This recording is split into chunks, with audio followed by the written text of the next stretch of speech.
আবারও জানাচ্ছি ২১-এর এই ফ্যাক্ট চেক অনুষ্ঠানে একটি প্রশ্ন করেছেন, একটি প্রশ্ন উঠেছে যে আনিস আলমগীর বলেছেন গুজব না, প্রোপাগান্ডা নাম্বার 1।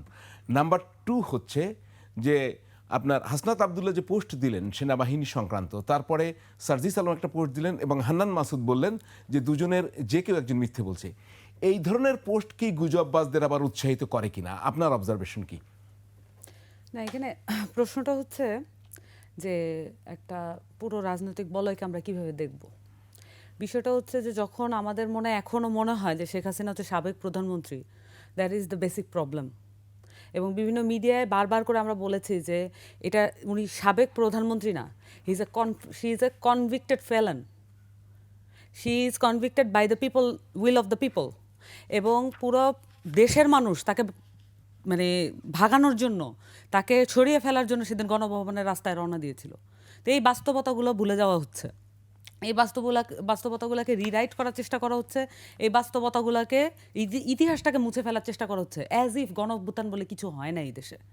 এবং এইটা আমরা বারবার করে মিডিয়াগুলোকে বলেছি, আমরা বারবার করে যারা কথা বলেন বিভিন্ন জায়গায় আমরা বারবার করে বলেছি আপনাদের ওয়ার্ড চুজিংয়ের ব্যাপারে সাবধান হন।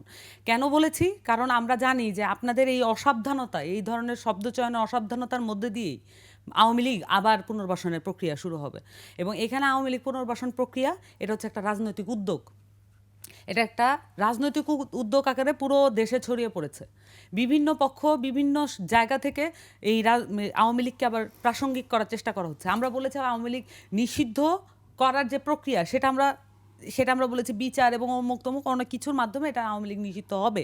কিন্তু আমরা বলেছি এই মুহূর্তে সে অপ্রাসঙ্গিক, তাকে নিয়ে আলাপ করার কিছু নেই।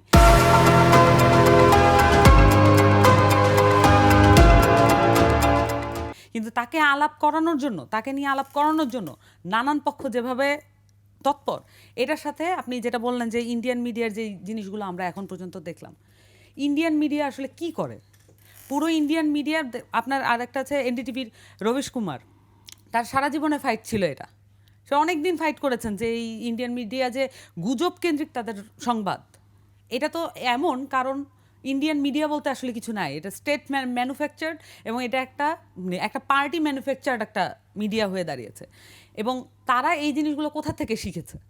এটার সাথে তো একদমই পুরোপুরি ইসরায়েলের যেই ট্যাকটিক্স, সেটার সাথে এটা জড়িত।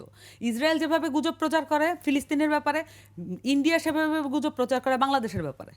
এবং তাদের যে সিমিলার যে কনোটেশন, এটা তো অস্বীকার করার কোনো উপায় নেই।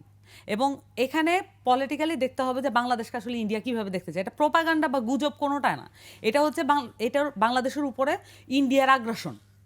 এবং আমাদের দেশে অনেকগুলো ইন্ডিয়ান মিডিয়া প্রচারিত হয়, এবং ইন্ডিয়ান মিডিয়ার ক্ষেত্রে তাদের কোনো ধরনের অ্যাকাউন্টেবিলিটি নাই কোনো পিপলের কাছে, তাদের নিজেদের পিপলের কাছে তাদের কোনো অ্যাকাউন্টেবিলিটি নেই, আমাদের কাছে তো আমাদেরকে তারা প্রজাই মনে করে।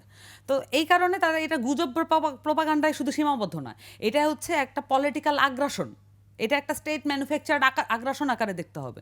তারা এই গুজবগুলো, এই যে কথাগুলো বলছে, এইটা তারা আসলে চায়। আওয়ামী লীগ থাকাতে এটা তারা করতে পারে নাই, এই কারণে যে আওয়ামী লীগ তো তাদের সরকার, ইন্ডিয়ার সরকার হচ্ছে আওয়ামী লীগ, তাহলে তো তাদের কোনো প্রয়োজন ছিল না। যতটুকু করেছে মাঝে মাঝে আমাদেরকে বুঝ দেওয়ার জন্য করেছে যে এটা ইন্ডিয়ার আওয়ামী লীগের সাথে ততটাও ভালো সম্পর্ক না।